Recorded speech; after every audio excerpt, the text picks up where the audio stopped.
우리가 살고 있는 이 시대는 그 어느 시대와 비교할 수 없을 정도로 부요한 시대, 그리고 풍성한 시대를 우리 모두는 살아가고 있습니다.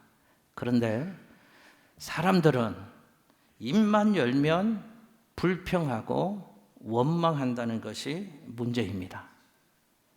지금 우리는 감사를 잃어버린 세상에서 감사를 잃어버린 사람들로 살아가고 있습니다. 사도 바울은 성경을 보니까 오늘 이런 세상을 이미 성경 말씀을 통해서 예언을 했습니다. 여러분 화면에 디모데 후서 3장 2절 말씀을 함께 읽겠습니다. 시작. 사람들이 자기를 사랑하며 돈을 사랑하며 자랑하며 교만하며 비방하며 부모를 거역하며 감사하지 아니하며 거룩하지 아니하며. 아멘. 자, 성경 말씀 그대로 띄워주시고요. 바울의 얘기입니다. 성경의 얘기입니다. 세상의 마지막 때에 관한 교훈의 말씀을 주시면서 세상의 말세가 되어지면 특별히 두 가지의 징조가 나타난다, 그렇게 예언의 말씀을 주셨습니다. 세상의 마지막 때가 되면 첫 번째는 사람들이 자기 자신과 돈을 사랑하게 된다, 그게 말세의 징조다라고 얘기를 했고, 또 하나는 세상의 마지막 때가 되어지면 사람들은 부모를 거역하게 되어지고 부모에게 감사하지 않게 되어진다, 이게 세상의 마지막 때에 일어날 말세의 징조다라고 얘기를 했습니다. 여러분 보십시오. 저 성경의 예언의 말씀대로 오늘 이 시대가 꼭 그렇다는 것을 우리 모두는 고개를 끄덕일 수밖에 없습니다. 요즘 사람들은 자기 자신밖에 모릅니다.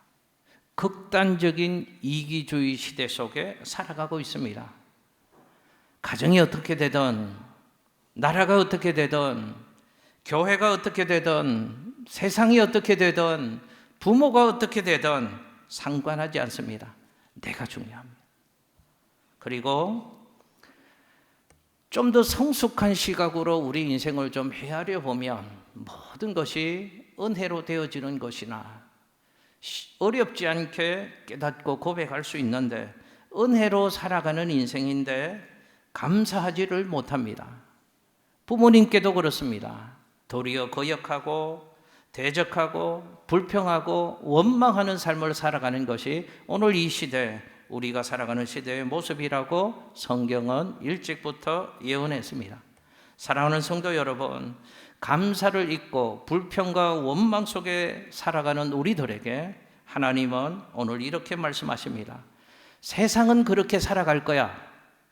세상의 마지막 때가 되어지면, 세상이 말세가 되어지면 세상은 점점 더 그렇게 살아갈 거야.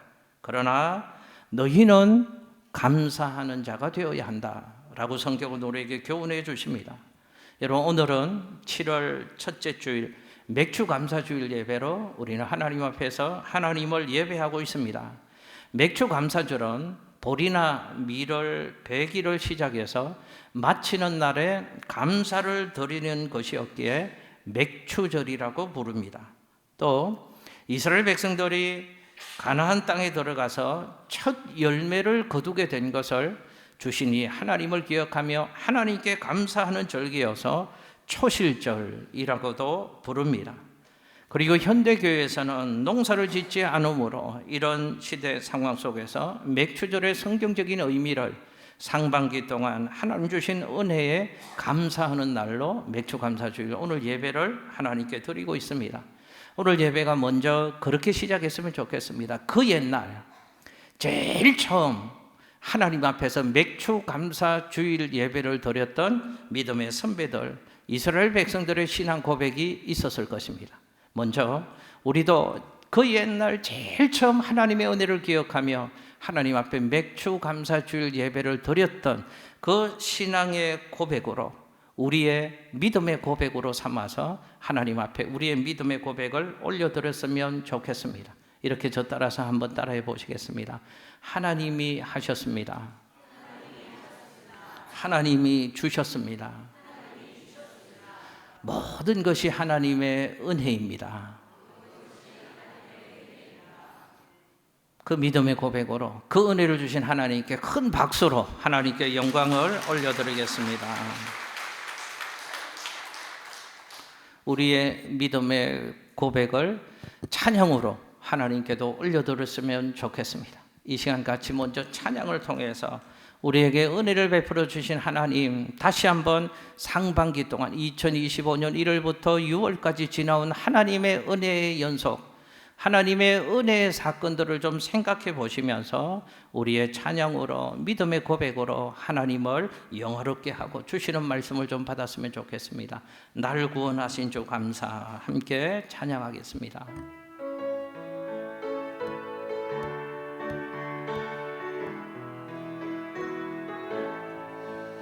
날 구원하신 주 감사, 모든 것 주신 감사, 지난 추억이 내 감사, 주의 곁에 계시네.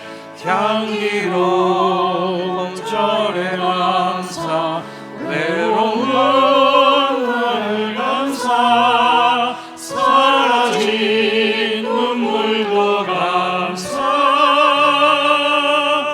나의 영혼 감사해. 응답하신 기도 감사, 거절하신 것 감사, 헤쳐나온 풍랑 감사, 모든 것 채우시네. 아픔과 기쁨도 감사, 절망 중위로 감사, 측량 못할 은혜 감사, 크신 사랑 감사해. 길가에 장미꽃 감사, 장미꽃 가시 감사, 따스한 사랑의 가정 희망 주신 것 감사, 기쁨과 슬픔도 감사, 하늘 평화를 감사, 내일의 희망을 감사, 영원토록 감사해. 내게 건강 주신 감사, 또한 연약한 감사, 햇빛을 주심도 감사, 구름 또한 감사해. 땀 흘리는 수고 감사, 저녁에 안식 감사, 부요도 가난도 감사, 모든 것 다 감사해. 할렐루야. 모든 것이 진짜로 정말로 다 감사하십니까? 우리에게 은혜를 주시는 하나님께 또 후반기에도 이런 지극한 은혜를 쉼없이 베풀어 주셔서 날마다 찬송하고 기뻐 뛰며 감사하며 살아갈 수 있도록 우리의 삶 가운데 함께 하실 하나님을 생각하며 그 하나님께 감사하며 다시 한번 박수로 하나님의 영광을 올려드리겠습니다. 할렐루야. 여러분, 성경에는 훌륭한 믿음의 선배들의 이야기가 기록되어져 있습니다. 성경에 기록되어지는 훌륭한 믿음의 선배들은 대부분 공통점이 하나 있는데, 우리 인간적인 눈으로 보면, 계산해 보면 감사할 이유가 전혀 없어 보이는데도 그 믿음의 선배들은 감사할 조건들을 찾았고 감사할 조건들을 만들어서 감사했던 사람들이구나 하는 것을 발견할 수 있습니다. 그럼 대표적으로 바울이라는 사람이 그랬습니다. 바울은 전혀 감사할 수 없는 상황 속에서도 감사했습니다. 그리고 입을 열어 그가 말할 기회가 있을 때마다 많은 주변의 사람들에게 감사하며 살아야 될 것을 사도 바울은 도전했습니다. 심지어 성경을 보니까요, 감옥 안에 매를 맞고 억울하게 갇혀 있습니다. 자유를 잃어버린 상황 가운데 있습니다. 그곳에서도 이렇게 도전합니다. 나는 이곳에서도 감사합니다. 감옥 밖에 있는 여러분들은 나처럼 더더욱 감사하는 삶을 사셔야 됩니다. 그렇게 얘기를 했습니다. 여러분, 감사할 이유가 없고 감사할 조건이 전혀 보이지 않는데도 감사를 노래하는 한평생의 삶을 살았던 바울이 주는 오늘 말씀 교훈을 통해서 우리도 다시 한번 감사를 배우려고 합니다.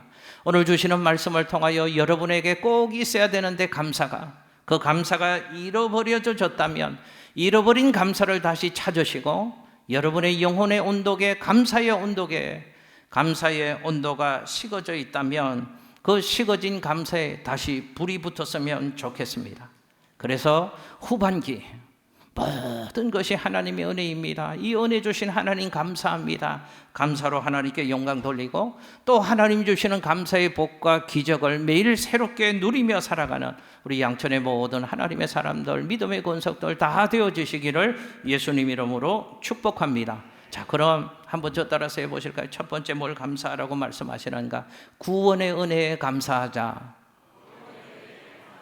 할렐루야. 여러분, 화면에 성경 말씀 데살로니가후서 2장 13절 말씀을 함께 읽겠습니다. 시작. 주께서 사랑하시는 형제들아, 우리가 항상 너희에 관하여 마땅히 하나님께 감사할 것은 하나님이 처음부터 너희를 택하사 성령의 거룩하게 하심과 진리를 믿음으로 구원을 받게 하심이니. 아멘. 자, 성경 말씀 좀 띄워주시고요. 그대로 성경의 표현을 잘 보십시오. 하나님의 사람들에게 도전합니다. 항상 감사하셔야 됩니다. 마땅히 감사해야 하셔야 됩니다. 그런데 항상 감사하고 마땅히 감사해야 될 그 이유, 감사의 제목이 무엇인가? 이렇게 얘기합니다. 하나님이 우리를 택해 주셨기 때문에, 하나님이 우리를 거룩하게 해 주셨기 때문에, 하나님이 우리에게 구원을 주셨기 때문에. 여러분, 성경의 표현이 우리 13절 말씀에는 구원을 받게 하셨다 이렇게 표현하잖아요. 하나님이 구원을 주셨다는 뜻입니다. 그래서 우리가 구원을 받았다는 뜻입니다. 그리고 16절 말씀에는 은혜를 주신 우리 하나님 아버지께, 이런 표현이 있습니다. 무슨 말인가? 구원 때문에, 우리가 구원 얻었다는 것 때문에 마땅히 항상 감사해야 되는데, 그 구원은 하나님이 은혜로 주신 것이다. 하나님이 우리에게 주셔서 우리가 받고 누리는 것이다 라는 말씀을 우리에게 들려주고 있습니다. 여러분, 저 말씀을 잘 묵상해 보십시오. 이런 의미 아니겠습니까? 우리는 그 구원을 받을 자격이 안 되는 인생이었다는 겁니다. 우리는 하나님의 선택받을 조건을 갖추지 못한 사람이었다는 뜻입니다. 우리는 구원받을 수준이 안 된다는 뜻입니다. 우리는 자격이 없었습니다. 조건을 갖추지 못했습니다. 수준이 안 되는 사람들입니다. 그런데도 하나님이 자격 없는 우리를 선택해 주셨고, 죄와 허물과 더럽고 추한 악한 것으로 물들어져 있는 우리를 하나님이 거룩하게 만들어 주셨고 하나님의 자녀 삼아 주셨다는 것입니다. 이 구원을 하나님이 은혜로 우리에게 주셨고, 우리는 은혜로 그 구원을 받고 누리는 인생이 되었으니, 구원을 주신 하나님께 우리는 마땅히 항상 감사의 삶을 살아야 되지 않겠느냐. 바울이 우리에게 이런 얘기를 하고 있는 것입니다. 여러분, 제가 신앙생활 하면서 이 단어 하나만 좀 일찍 깨달아졌어도 더 귀한 믿음의 삶을 살 수 있었을 텐데, 늘 깨달아지는 게 은혜라는 단어입니다. 여러분, 은혜가 무슨 뜻인 줄 아십니까? 은혜는 받을 자격 안 되는 인생에게 값없이 거저 주시는 하나님의 선물을 은혜라고 얘기합니다. 솔직히 제가 부끄러운 고백해 볼게요. 목사 안수 받았을 때도 이 은혜의 단어가 제 영혼 깊은 곳까지 절절하게 깨달아지지 않았습니다. 그래서 그냥 은혜를 알았습니다. 그냥 은혜를 받았습니다. 그런데 어느 날 목회하면서 그 은혜의 단어가 제 영혼 깊은 곳에 깨달아졌습니다. 그래, 하나님의 은혜야.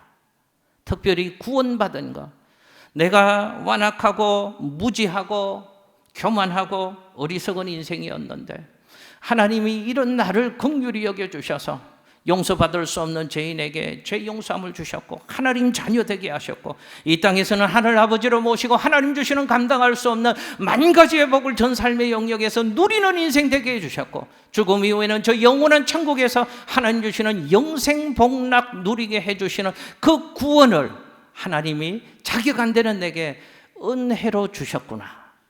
이게 깨달아지니까요, 뭘 좀 얻고 뭘 좀 더 채우고 이게 감사한 게 아니고요, 그런 구원의 은혜를 내게 주신 하나님께 다함없는 감사와 찬양과 그 은혜가 깨달아지면 하나님 앞에 진실된 예배자로 더 헌신하고 충성하는 하나님의 사람으로 세워질 수 있는 것이죠. 바울이 얘기합니다. 구원의 은혜를 하나님이 우리에게 주셨으므로 우리는 날마다 항상 마땅히 감사할 수 있어야 합니다 라고 우리에게 도전하는 겁니다. 여러분, 우리는 지금 하나님을 예배하는 자리에 앉아 있습니다. 하나님 한번 생각해 보십시오. 하나님이 어떤 하나님이십니까?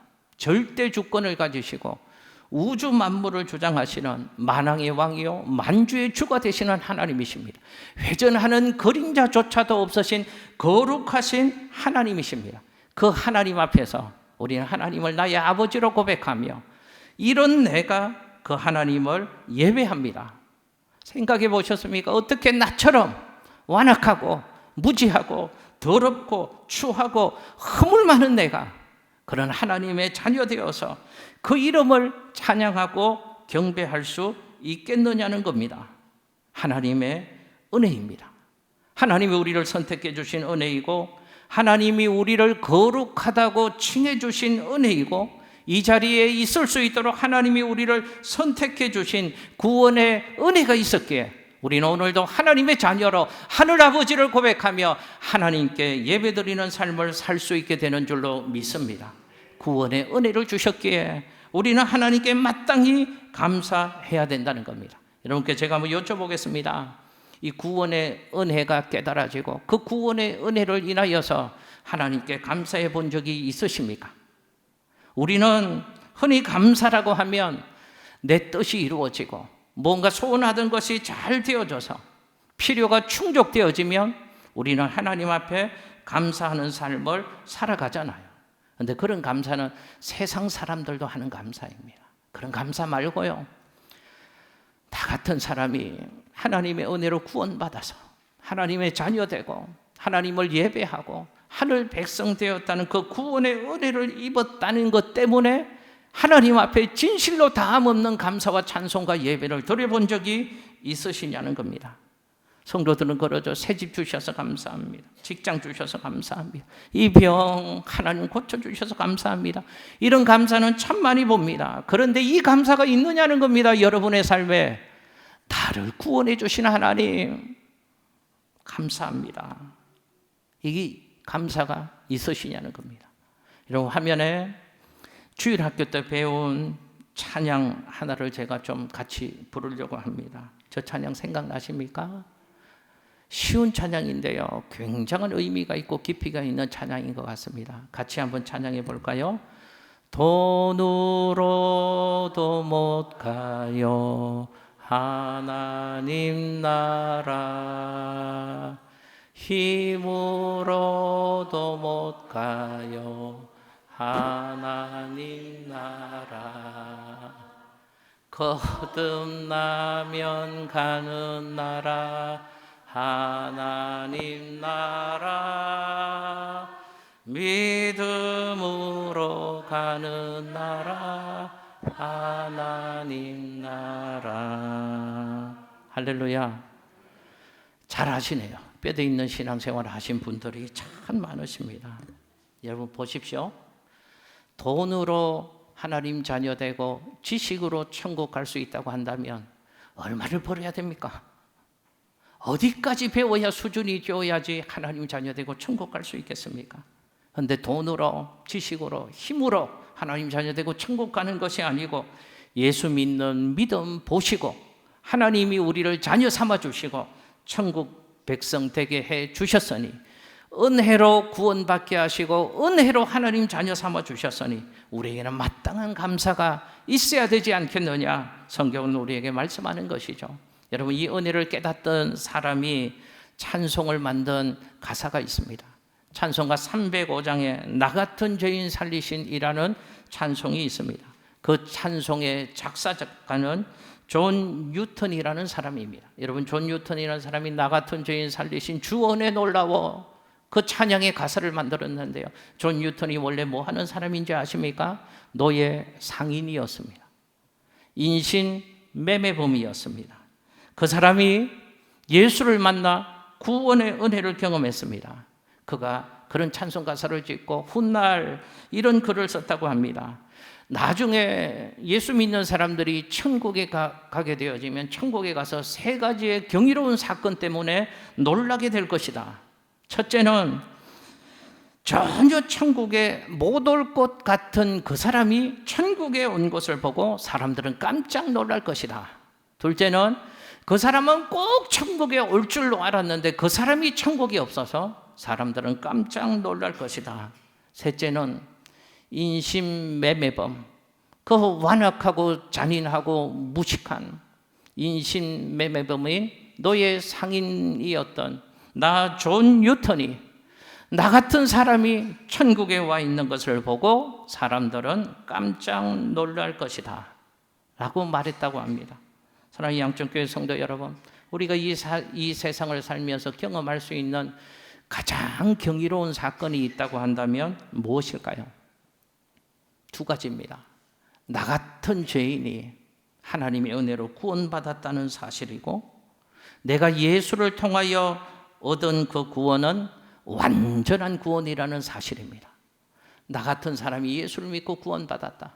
내가 예수 안에서 얻은 그 구원은 완전한 구원이라는 그 두 가지의 사실이 우리가 인생을 살면서 경험할 수 있는 가장 경이로운 사건입니다. 여러분, 우리는 구원의 의미를 잘 이해해야 되겠습니다. 우리는 흔히 구원의 반쪽 부분만 이해하는 경향이 있습니다. 구원은 하나님이 내게 은혜 주셔서 내 영혼을 죄에서 건져 주셨구나. 죄에서 우리의 영혼이 구원받은 건 맞습니다. 또 하나 더 기억하십시오. 죄에서 우리의 힘으로 도저히 해결할 수 없는 죄와 죽음과 심판과 지옥의 문제를 해결해 주시는 그 하나님께서는 삶의 모든 질병과 고통으로부터도 우리 인생을 구원해 주시는 구원의 은혜를 그리스도 예수 안에서 우리에게 주셨다는 것을 믿고 기억하시기를 예수님 이름으로 축복합니다. 그러므로 예수를 믿음으로 얻은 하나님이 선물로 은혜로 주신 그 구원은 완전한 구원이고 영원한 구원이고 아무도 흔들 수 없는 구원입니다. 그러므로 무슨 일을 만나든지 어떤 상황 가운데 우리 인생이 던져진다고 할지라도 날마다 그리스도 예수 안에서 우리를 구원해 주시는 구원의 소망을 하나님께 두고 날마다 믿음으로 감사하며 살아갈 수 있는 저와 여러분들의 후반기의 인생이 될 수 있으시기를 예수님의 이름으로 축복합니다.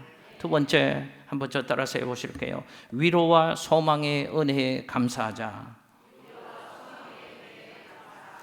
화면에 데살로니가후서 2장 16절 말씀을 함께 읽겠습니다. 시작. 우리 주 예수 그리스도와 우리를 사랑하시고 영원한 위로와 좋은 소망을 은혜로 주신 하나님 우리의 아버지께서, 아멘. 잘 보십시오.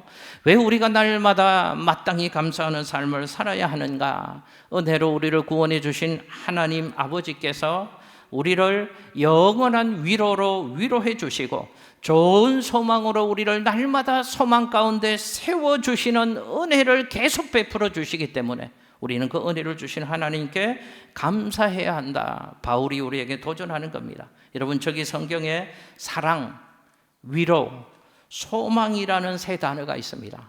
사랑, 위로, 소망, 이 세 가지는 우리가 험한 세상 살아가는데 우리 인생에 꼭 있어야 되는 것들이죠. 여러분, 각박한 세상을 살아가는 우리에게 꼭 필요한 것이 위로입니다. 위로가 없다면 우리는 이 험한 세상 살아갈 아무런 힘도 얻지 못할 겁니다. 세상 속에서, 사람들 속에서, 상황과 환경 속에서 우리는 이리 찢기고 저리 찢기는 삶을 살아갑니다. 이리 부딪히고 저리 부딪힙니다. 상하고 찢기고 아파하는 마음, 좌절하고 절망하고 낙심하는 가운데 살아가는 우리들입니다. 이때 위로가 필요합니다. 하나님이 우리를 위로해 주신답니다.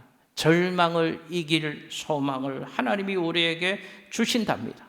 그래서 이 각박한 세상 속에서 이 허망한 세상을 이기며 견뎌낼 수 있도록 하나님이 우리에게 영원한 위로와 좋은 소망을 날마다 우리에게 공급해 주심으로 그 은혜를 받고 살아가는 하나님의 백성들은 마땅히 감사해야 될 것을 성경은 우리에게 도전하고 있습니다. 여러분, 목사도 목회하는데 위로와 소망이 절대적으로 필요합니다. 위로와 소망이 없으면 목회할 수 없을 것 같습니다. 하나님이 직접 위로해 주시는 것도 있지만 성도님들의 위로가 있잖아요. 목사님 힘내세요. 목사님 기도합니다. 그 위로가 힘을 나게 합니다. 그 위로를 통해서 내일에 대한 소망을 보게 되는 것이죠. 위로와 내일에 대한 소망을 보면 목회가 아무리 어렵다고 해도 노래하며 기쁨으로 춤추며 하나님 맡기신 일들을 감당할 수 있는 겁니다. 우리 모두에게도 하나님 주시는 위로와 소망이 절대적으로 필요합니다. 그런데 이 위로도 위로 나름입니다. 성경을 보면 하나님이 우리에게 주시는 위로를 어떤 위로라고 위로 앞에 표현을 하고 있습니까? 영원한 위로로 하나님은 우리를 위로하신답니다. 여러분, 세상의 위로와 하나님 주시는 위로의 차이점이 있습니다. 세상의 위로는 부분적인 위로이고 순간적인 위로이고 단편적인 위로입니다. 그러나 하나님이 우리에게 은혜로 주시는 위로는 영원한 위로로 하나님의 백성들을 위로하신답니다. 소망도 우선은 모두가 좋은 소망인 것 같지만 결과적으로 보면 세상에는 나쁜 소망도 있습니다. 로또, 한 방에 우리 인생을 변화시킬 로또는 나쁜 소망입니다. 여러분 보십시오. 외국의 유서나 우리나라의 경우도 정명하지 않습니까? 그 수억, 수십억, 수백억 로또에 당첨된 사람이 그것만 당첨되면 행복할 것 같은데 그 로또 당첨되고 인생을 제대로 사는 사람이 없다는 뉴스를 우리는 어렵지 않게 볼 수 있습니다. 전부 다 폐인이 되어버립니다. 로또는 우리에게 좋은 소망이 아니라는 겁니다. 그러나 하나님은 우리에게 좋은 소망이 되셔서 영원한 하나님 나라를 우리에게 소망으로 주신다는 겁니다. 그러므로 우리는 하나님의 위로와 하나님 주시는 산 소망의 은혜 때문에 마땅히 감사하는 삶을 살아야 될 것을 성경은 우리에게 말씀하고 있는 것입니다. 마지막 하나 더 따라서 해보실까요? 범사의 은혜에 감사하라. 할렐루야. 여러분 화면에 데살로니가후서 2장 13절 말씀을 같이 한번 읽겠습니다. 시작. 주께서 사랑하시는 형제들아, 우리가 항상 너희에 관하여 마땅히 하나님께 감사할 것은. 아멘. 자, 우리에게 하나님께 감사하는 삶을 살 것을 도전하면서 감사의 구체적인 모습을 두 가지를 우리에게 강조합니다. 어떻게 감사하라고 말씀하시는가 하면 항상 감사해야 된다. 마땅히 감사해야 된다. 이런 무슨 뜻일까요? 항상 마땅히 하나님께 감사하라는 것은 범사에 감사하는 삶을 살라는 것입니다. 모든 것에 하나님께 감사하는 삶을 살라는 겁니다. 큰 것에도 감사하지만 작은 것에도 감사하는 삶을 살아야 된다는 겁니다. 좋은 것도 당연히 감사해야 되지만 슬픈 일이 있어도 하나님을 믿는 믿음의 사람들은 슬픈 일이 있어도 하나님께 감사할 수 있어야 된다는 말입니다. 그런데 우리는 어떻습니까? 우리는 범사의 은혜에 감사하지 못합니다. 나보기에 좋다고 생각하는 것들만 우리는 선택적으로 하나님께 감사합니다. 그러나 장미꽃도 감사할 수 있어야 하지만 성도는 장미의 가시도 감사할 수 있어야 한다고 우리에게 말씀하는 겁니다. 여러분 잘 생각해 보십시오. 장미꽃도 감사하지만 장미꽃에 있는 가시도 왜 감사해야 되는가? 가시가 있는 것도 다 이유가 있기 때문에 그렇습니다. 여러분 우리 삶에 만나게 되어지는 모든 삶의 여정들은 하나님이 허락해 주시는 겁니다. 그런데 한 걸음 더 나가서 믿음으로 인정하셔야 됩니다. 하나님이 우리 삶에 허락해 주시는 모든 것은 다 선한 것입니다. 하나님이 주시는 모든 것은 옳은 것입니다. 하나님이 주시는 모든 것은 다 좋은 것입니다. 그러므로 범사에 감사할 수 있어야 합니다. 목사님, 건강해야지 감사하죠. 육체의 질병이 찾아와서 육체가 이렇게 힘들고 만신창이가 되었는데 뭘 감사하나요? 여러분 아시나요? 그 육체의 질병 때문에 예수를 찾게 되어지고 육체의 연약함 때문에 날마다 하나님을 의지하는 신앙의 삶을 살게 되어진다면 우리는 육체의 질병 때문에 감사할 수 있어야 합니다. 여러분 아시나요? 사람이 얼마나 완악한데요. 지푸라기라도 하나 붙잡을 게 있으면 그거 붙잡지 하나님 찾지 않는 게 완악한 인생입니다. 그 질병 때문에, 그 연약함 때문에 나의 자금과 약함을 인정하고 또 그동안 누려왔던 모든 일상의 삶이 하나님 은혜였다는 것이 깨달아져서 감사하고 날마다 하나님 붙잡는 신앙의 삶을 살 수 있다면 그 연약함도 감사의 제목이 될 수 있는 겁니다. 사업의 부도 때문에 또 어려운 일들 때문에 하나님 앞으로 나와서 잃어버린 신앙이 회복되어지고 하나님 손목 굳게 부여잡고 험한 인생길 믿음으로 달려갈 수 있다면 그 실패마저도 하나님의 사람들에게는 감사의 제목이 될 수 있는 겁니다. 여러분 우리 삶이 하나님의 은혜에 감사해서 범사에 날마다 감사하는 신앙의 삶을 살아갈 수 있다면 그 신앙은 최고의 신앙이라고 얘기할 수 있습니다. 가장 성숙한 신앙이 어떤 신앙인 줄 아십니까? 범사에 감사하는 신앙이 성숙한 신앙입니다. 하박국 그런 감사를 드렸습니다. 여러분 화면에 하박국 3장 17절 18절 말씀을 함께 읽겠습니다. 시작.